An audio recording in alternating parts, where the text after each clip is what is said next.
he said, innovation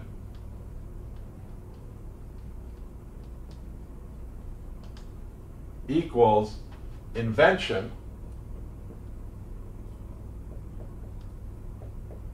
And let me just stop here. Innovation equals invention. Often people mistake these two things for the same thing. Innovation equals invention. They are not. Innovation is something that generates value for the world. It makes something faster, better, cheaper. It gives someone some great satisfaction.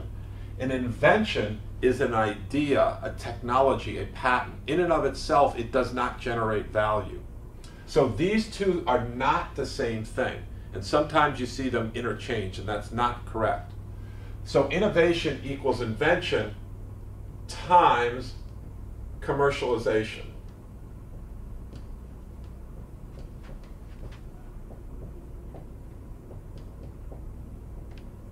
So when we look at this equation of innovation, something of value, it requires a new idea, and then it requires someone or some organization that is going to commercialize that idea and to make it of value to the world.